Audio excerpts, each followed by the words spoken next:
안녕하세요. 리얼러브 부모 코치 최이규라고 합니다. 반갑습니다. 오늘의 영상 주제는요. 아이가 실수를 저지를 때에도 사랑해 주세요 라는 제목으로 대화를 나눠보려고 합니다. 일반적으로 우리가 사랑한다고 할 때는요. 상대에게 이렇게 사랑을 표현하잖아요. 그러면 이제 언제 우리가 사랑을 표현하는지 한번 생각해 보세요.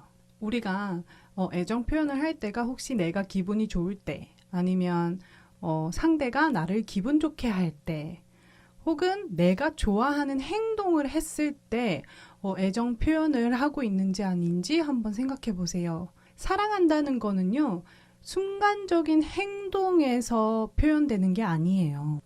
사랑한다는 건 순간순간적인 애정 표현이 아니라 일관성 있는 소통 방법입니다. 내가 기대하는 바를 충족시켰을 때 우리가 애정 표현을 하는 것은요, 아이의 입장에서 봤을 때 이게 조건적인 사랑이다 라고 느낄 수가 있습니다. 왜냐하면 아이가 내가 좋아하는 행동을 해서 그 조건을 채웠기 때문에 애정 표현을 하기 때문이죠. 그렇게 되면 아이는 부모가 내가 어떤 행동을 할 때 나에게 애정 표현을 해주고 내가 어떤 행동을 할 때 애정 표현을 하지 않는다라는 사실을 확실하게 느낍니다. 그래서 아이는 내가 이런 행동을 할 때는 엄마 아빠가 나를 사랑하지 않는구나 라고 해석하게 됩니다. 그렇다면 어떻게 조건 없는 사랑을 아이에게 표현할 수 있을까요? 우선 부모로서 자녀의 행동에 대해 자동적으로 어떻게 반응하는지를 보셔야 됩니다. 예를 들어서 아이가 실수를 했을 때 나는 어떤 식으로 자동적으로 반응을 하고 있는지 한번 살펴보세요. 예를 들어서 소변 훈련을 하고 있는 아이가 바지에다가 소변을 누웠어요. 그러면 어떤 태도로 자동적으로 반응하게 되시나요?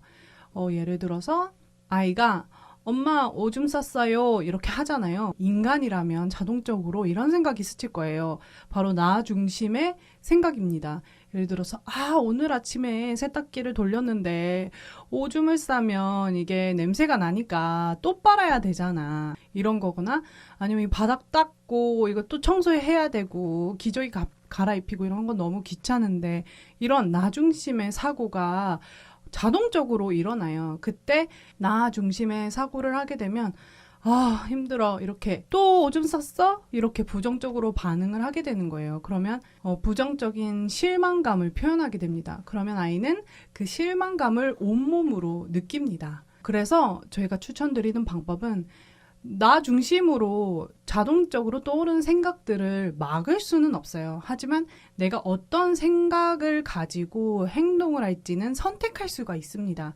그래서 그렇지, 좀 귀찮지만 내 아이를 사랑으로 가르치는 게 내 책임이지, 아이가 지금 배우는 중이니까 실수할 수밖에 없어.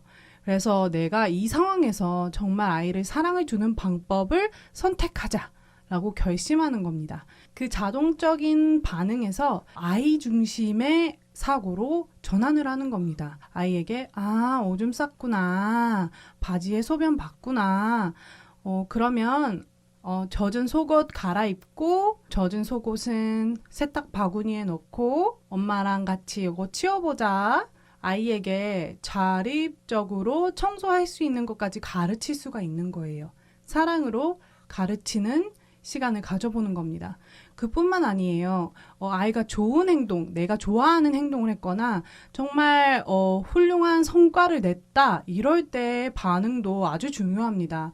왜냐하면 아이가 잘했을 때와 잘못했을 때의 차이가 너무 극명하면 거기서 또 아이는 부모님의 사랑이 조건적이구나를 느낄 수가 있어요. 그때도 똑같이 친절하고 사랑스러운 목소리로 아이와 대화할 수 있습니다. 예를 들어서 아이가 혼자 그림을 그렸어요. 그런데 내가 예상했던 것보다 훨씬 더 훌륭한 그림을 그려서 가져왔고, 그걸 봤을 때 엄마는 이제 나 중심의 사고를 하기가 쉽습니다. 예를 들어서 우와, 우리 딸 천재인가 봐, 이쪽으로 키워야 되겠다. 부모의 욕심이 자동적으로 떠오릅니다. 누구나 마찬가지겠지만, 그럴 때 그 나 중심적인 사고를 조금 내려놓고 아이 중심의 관점에서 이 상황에서 어떻게 하면 내 아이가 더 사랑을 받을 수 있을까로부터 바라보신다면, 우리 딸이 혼자서 그림을 이렇게까지 그릴 수 있을 만큼 많이 컸구나. 그래서 이 그림을 이렇게 처음부터 끝까지 혼자 마무리해보니까 기분이 어때? 오, 기분이 좋구나. 우리 딸이 기분이 좋으니까 엄마도 너무 기분이 좋다. 이렇게 아이 중심에서 대화를 해주시게 되면 아이가 실수를 저질렀을 때나 아이가 기대보다 훨씬 더 좋은 결과를 냈을 때 동일한 방법으로 아이에게 사랑으로 교훈을 가르칠 수 있는 부모가 되실 수 있을 겁니다. 내 중심의 사고에서 아이 중심의 사고로 생각해보는 것을 계속 연습하시다가 보면 여러분들도 사랑을 주는 부모가 되실 수 있을 겁니다. 기억하세요. 부모의 역할은 사랑으로 가르치는 것입니다.